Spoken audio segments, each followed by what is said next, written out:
wondering what a beautiful bride you are today. And you have waiting up here just 3 steps away a beautiful, handsome husband.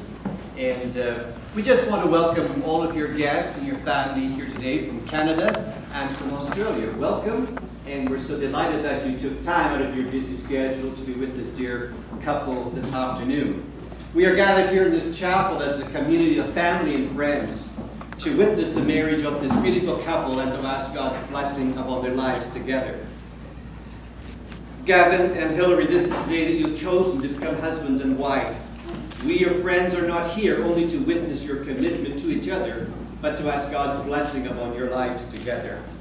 According to the custom of the Christian church, let me ask, who presents Hillary to be married to Gavin?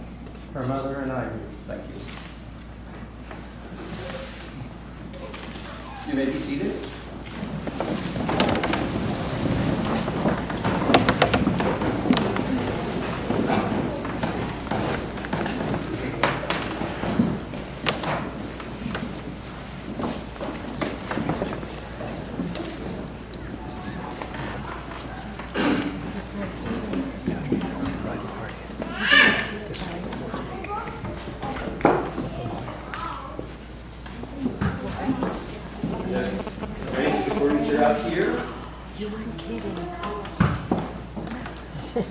Gavin and Hillary, before you join together in marriage in the presence of God, in the presence of your family and friends, I am bound to remind you of the solemn and firm nature of the relationship in which you're about to enter. Because you've come here today seeking God's blessing upon your marriage, I ask you both, if either of you know any reason why you may not be joined together in marriage, to acknowledge it now. At this time, I'm going to ask Louise Gibney to come and do the first reading.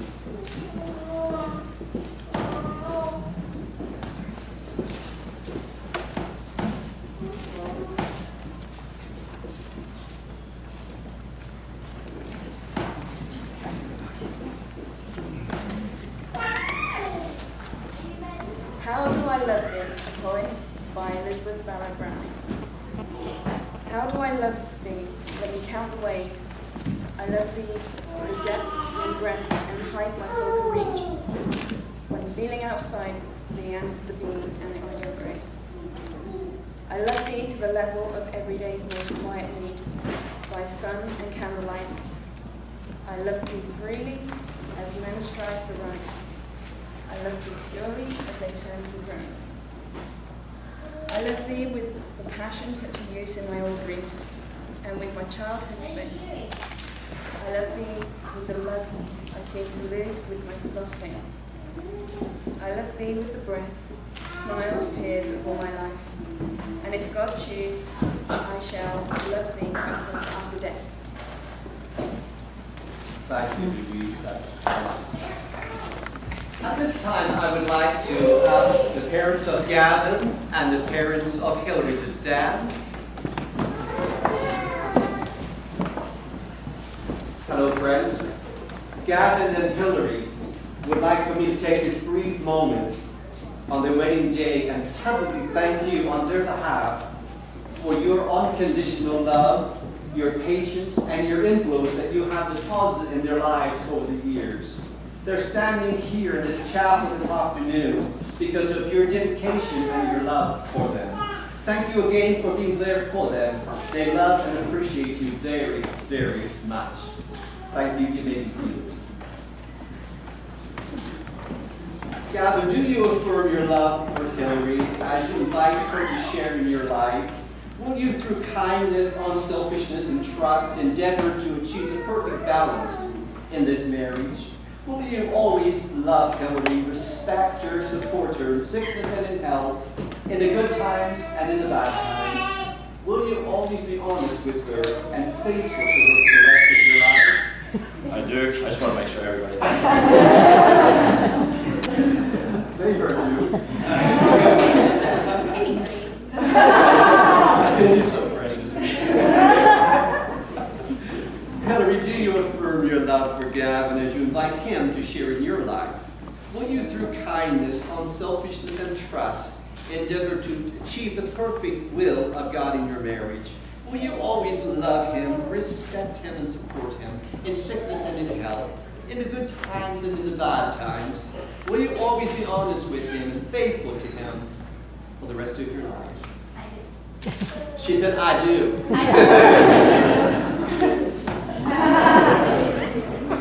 It's fun. Could I have the rings, please? See, I told you I should have helped.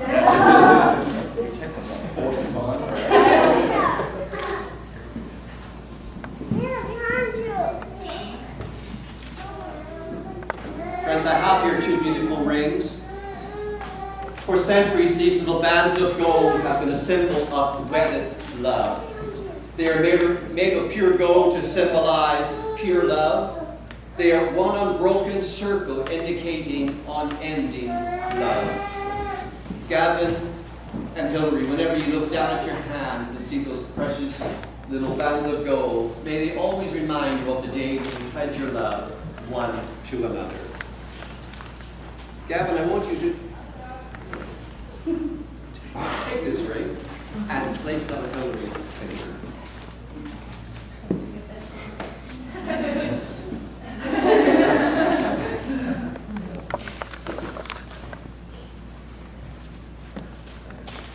Hillary, would you take this ring and place it up on Gavin's finger? Gavin and Hillary, do you give and receive those rings as a token of your love one to another?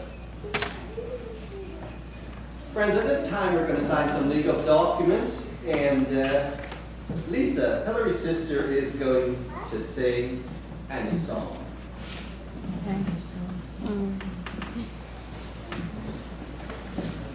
Like a night in the forest, like flowers in springtime, like a walk in the rain, like a storm in the desert, like a sleepy blue ocean. You fill up my senses, come fill me again, come let me love you, let me give my life to you, let me drown in your laughter, let me die in your arms, let me lay down beside you, let me always be with you. You fill up my senses, come fill me again. You fill up my senses, like a night in the forest, like flowers in spring. I have a tissue for you.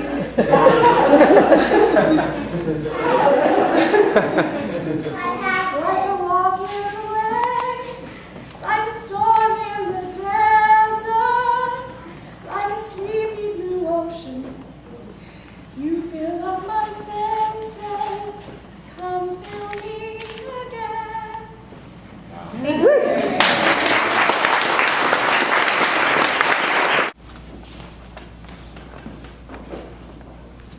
This reading is from the 1 Corinthians chapter 13. Love is patient, love is kind. It does not envy, it does not boast, it is not proud. It is not rude, it is not self-seeking, it is not easily angered, and it keeps no record of wrongs. Love does not delight in evil, but rejoices with the truth. It always protects, always trusts, always hopes, always perseveres. Love never fails. But where there are prophecies, they will cease. Where there are tongues, they will be stilled. Where there is knowledge, it will pass away. For we know in part, and we prophesy in part. But when perfection comes, the imperfect disappears. When I was a child, I talked like a child. I thought like a child. I reasoned like a child. When I became a man, I put my childish ways behind me. Now we see but a poor reflection as in a mirror, then we shall see face to face. Now I know in part, then I shall know fully, even as I'm fully known. And now these three remain, faith, hope, and love. But the greatest of these is love.